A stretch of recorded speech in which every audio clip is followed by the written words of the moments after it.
Hi everyone, and welcome to Piano TV. So the last time we hung out, we were talking about time signatures and basic rhythm and all that stuff. So if you missed it, you gotta go back and check it out. I really wanna make sure all that stuff makes sense before carrying forward into this video. And today what we're gonna talk about is how to actually read music. So we're not gonna be doing any Beethoven sonatas or, crazy music. We're just gonna, as you might expect, stick to the basics. All right, here we go. So there are two aspects to reading sheet music and to read music in general. The first aspect is being able to look at a page and figure out what all those notes are. The second aspect is being able to look at a keyboard and translate what's on this page to the piano. First things first, we actually use the alphabet to identify notes on the piano. So there are only 7 notes on the piano, so we use the 7 letters of the alphabet, the first 7. So we got A, B, C, D, E, F, and G. And there's our musical alphabet. That's simple.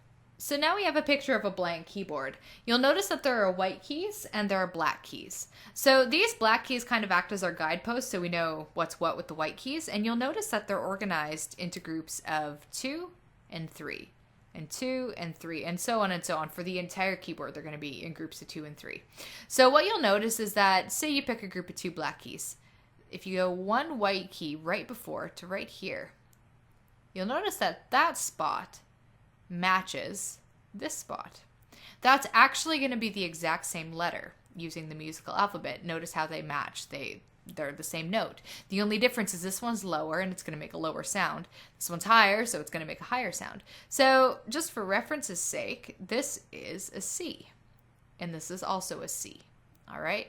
Now remember, there's 7 letters of the musical alphabet. And between this C and this C, there's 7 notes. 1, 2, 3, 4, 5, 6, 7. All right? So the other letters are really, really easy to figure out because, if you know the alphabet, you can do this. So D comes after C. So that note's a D. E is next, obviously, and then you can just keep going because you know the alphabet.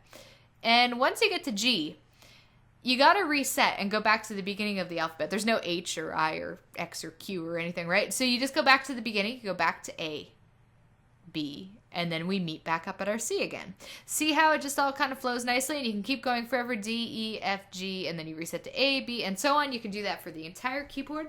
That is all there is to it with naming the letters of the keys. Now I want you to try this on your own, trying all the different letters all across the keyboard from the bottom to the top until you feel really comfortable with where they go.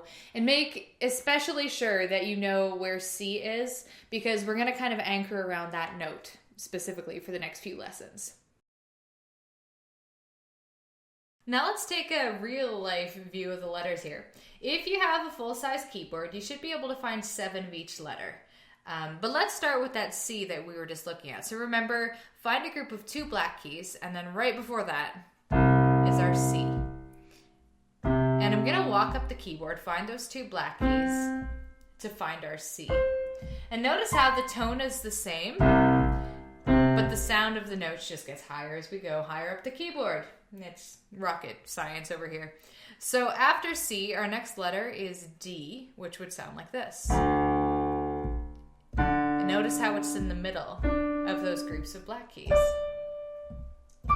And so on and so on. So now let's get into playing stuff. Before we even read sheet music though, let's make sure you really get comfortable with identifying the letters on the keyboard just for more practice. To make this easier, I'm going to show you a hand position. So it's just a spot that your hands can go and sit for a while and kind of get cozy. So first of all, each hand has 5 fingers. Yeah, I know we technically have 4 fingers and a thumb, but let's just go with it, okay? So we have 5 fingers, and each one of your fingers has a number. So the thumb is number 1, index finger's number 2, then number 3, number 4, number 5. Super, super simple. And the same is true on the left hand too. We have finger 1, 2, 3, 4, 5. So the thumbs are number 1, the pinkies are number 5, and everything else is nice and straightforward in between. All right, so now what I'm going to do is I'm going to take my right hand, finger 1, so my thumb, and I'm going to place it on a C. Now I'm putting it on the C that's the most middle in the piano. We'll call it middle C. And all other 4 of my fingers are going to fall on the next letter. So C, and then this will fall on D, E, F, and G. And this is my hand position just for the right hand. And I'm going to leave my fingers anchored on each one of these notes. Now we'll do the same thing with the left hand. I'm going to take my finger number 5, my pinky, and I'm going to place it on C. So what we have in the right hand is my thumb is on C, and in the left hand my pinky's on C. Okay? So we're going to do the same thing. The other 4 fingers are going to fall on the keys that are beside each other. So your left hand should be resting on C, D, E, F, and G. So now your hands are set up on the same 5 letters, C, D, E, F, and G. So just to get comfortable with this shape, try playing these notes in order up and down in each hand like this. And left hand.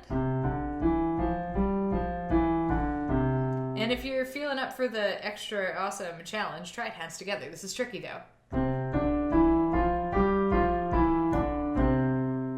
Don't worry if you can't do it hands together just yet, but start getting comfortable with these five notes. Now to read notes. Each of the letters you played on the keyboard before has a corresponding spot on the music staff, which is what we call this little collection of lines and stuff here. So notes on the music staff can go either on lines or on spaces, just like that. It can go in any of these spots and so on and so forth.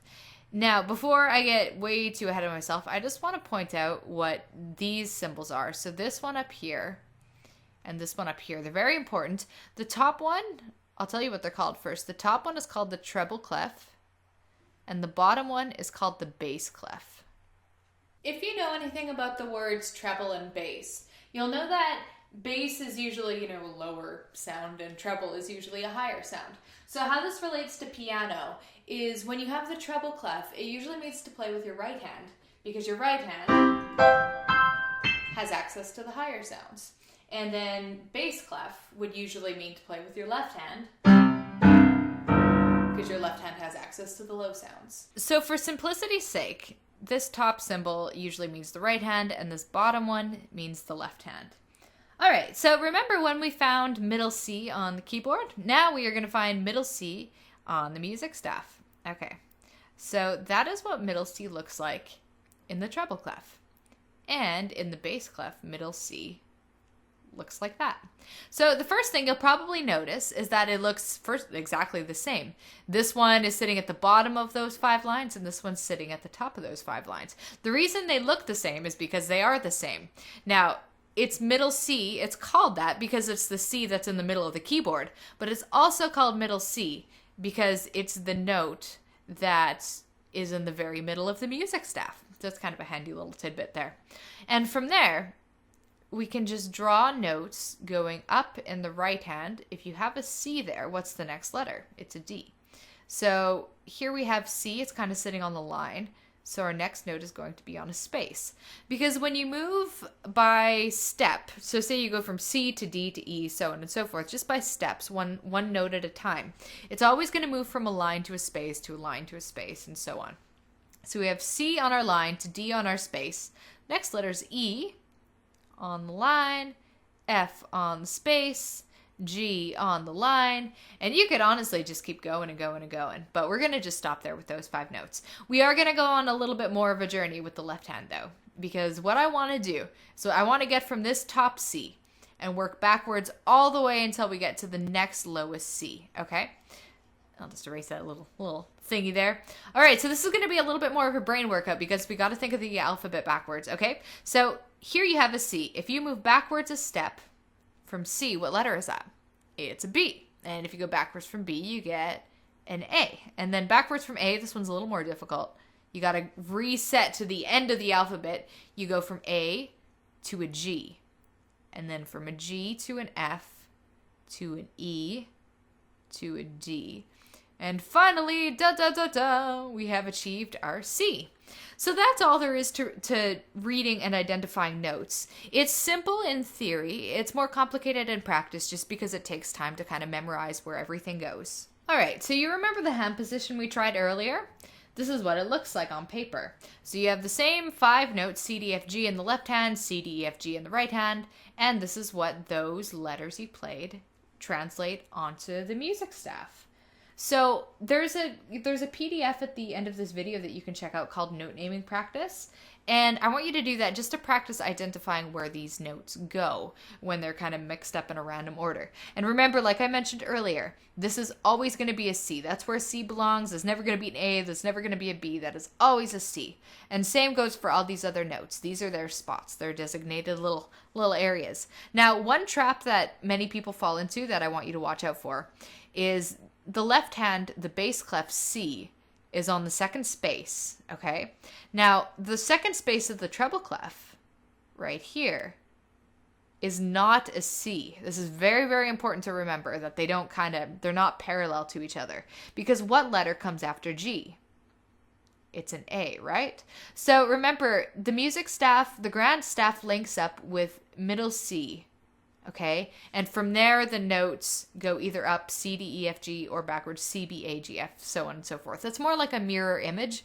They don't run parallel, so just watch out for that. Today, we're going to try a straightforward assignment called a pentascale. Now, penta means 5, and all scale means is a pattern of notes that go in order, all right? So 5 notes that go in order.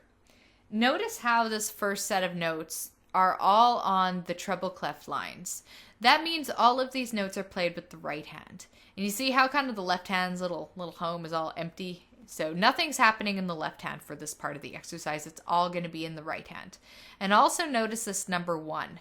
That's telling you that finger number 1, which hopefully you remember is your thumb, is going to start off this exercise. One more thing to note at the end here. This little cluster is 3 notes that are played simultaneously. That's why they're kind of stacked up on top of each other like that. Now, in order to read these notes and figure out what they are, you can see, do you remember that bottom guy? That's our bottom C. Okay, because he's kind of sitting below the music staff. He's got the line through it. He's pretty unique. Now, notice that all 3 of these notes are on the lines. That means they're going to be skipping from one note to the next. So notice how that's a C. A D would go here. So it's actually going from the C, skipping the D, and then you're playing an E, and then you're skipping the F, and then you're playing the G. So the 3 notes you would play at the same time there are C, E, and G. This is also called a C chord. It sounds pretty awesome, so you should definitely try it out. And the start and the end of the pentascale, you also notice, is on a C. I'll show you how this sounds.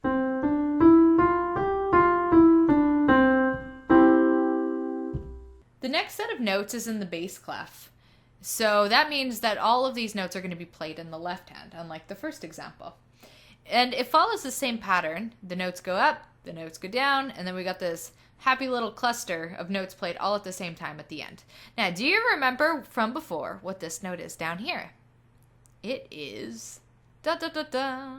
I keep doing Beethoven's in music to kind of, sorry. So that's a C. Now, you remember that middle C is here, and then we counted down 8 notes to get to our next lowest C. So we start from C, we go up, we go down, then we have our cluster. I want to play this for you so you can hear what it sounds like.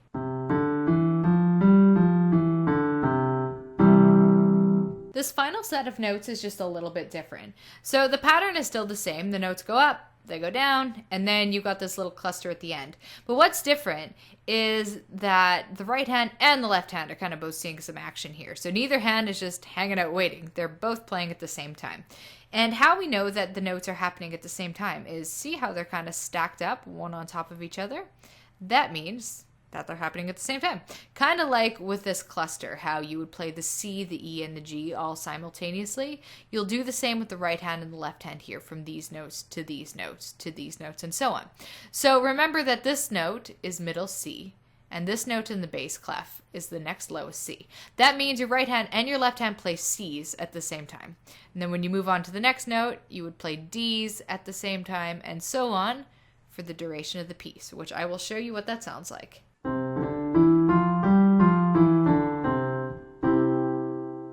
The final final thing to notice is the different rhythms in this piece. So this is where we get to integrate everything we've learned in the last couple videos.